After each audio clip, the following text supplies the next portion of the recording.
ፖለቲከኛው ቁጥር ከትናንት ወደ ነገ ማናሻግረው ብዙ ነገር አለ። ወሰቀጣለሁ ጆሪ ያለ ነው። ወንድ ሂድ ከፈለኝ አትጂ ዘባሪ በመንግስት ተደርጎ የሰፈሩን ወጣት በጠቅላላ በታትኖ ጨረሰ። ወንደ ሰኔት ነው። ቆይ እንዴት ነው አንተ ራስህን የምታየው? አላውቅም።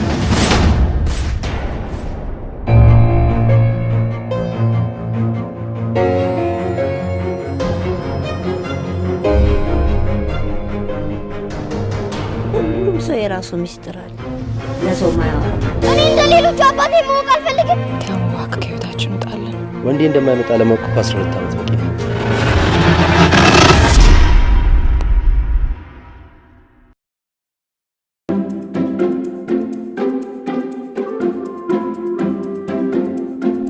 በጉጉት ሲጠበቅ የነበረው የኤላ አፕ አፕሊኬሽን ያለምንም ችግር በአንድሮይድ ስልኮቻችንና በአይፎን ስልኮቻችን አገልግሎት መስጠት ጀምሯል።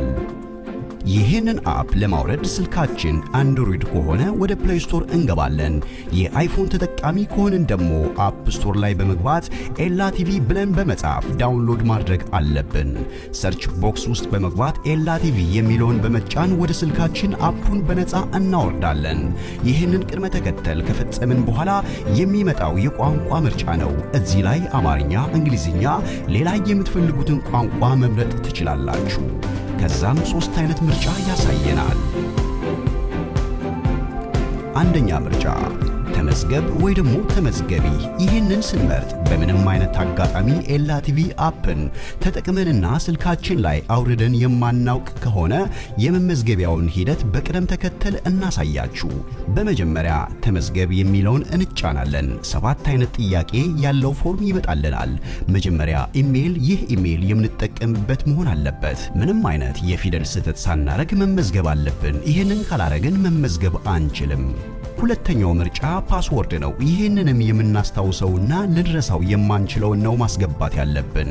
ሶስተኛው ምርጫ መጀመሪያ ያስገባነውን ፓስወርድ ደግመን ማስገባት አለብን። አራተኛ የምትኖሩበት አገር፣ አምስተኛ የምትኖሩበት ከተማ፣ ስድስተኛ ስልክ ቁጥራችሁን፣ ሰባተኛ ዕድሜያችሁን። እነዚህን ከሞላን በኋላ ለመመዝገብ ሳይን አፕ የሚለውን ተጭነን ወደ ኢሜላችን በመግባት በኢሜላችን የተላከውን መልእክት ቬሪፋይ ኢትስ ሚ የሚለውን በመጫን ወደ ኤላ አፕ በመመለስ ተመዝግቤያለሁ የሚለውን በመጫን የኤላ ቲቪ አፕ ተጠቃሚ መሆን ይችላሉ። እንደ ሁለተኛ ምርጫ የሚመጣልን ተመዝግቤያለሁ ከዚህ በፊት ተመዝግበው ከነበር ኢሜላችንን ፓስወርዳችንን በማስገባት በቀላሉ ወደ ኤላ ቲቪ መግባት ይችላሉ። የኤላ ቲቪ አፕን ተመዝግበው እያለ ኢሜላችሁ ከ24 ሰዓቶች በላይ ቬሪፋይ ካላደረጉ ዩር ኢሜል ኢዝ ኖት ቬሪፋይድ ብሎ ላያሳልፋችሁ ይችላል። እንደዚህ አይነት ሲያጋጥሙት በስልክ ቁጥራችን ዋትስአፕ ወይ ደግሞ በቫይበር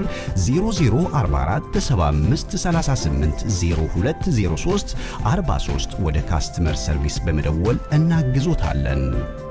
እንደ ሶስተኛ ምርጫ በፌስቡክ አካውንታችሁ መመዝገብ ለምትፈልጉ የፌስቡክ ኢሜላችሁንና ፓስወርዳችሁን ማስገባት ይጠበቅቦታል። ኤላ ቲቪ አፕ የደንበኞቻችንን ፍላጎት ያለማመንታት ለማሳካት ዝግጁ ነን። ኤላ ቲቪ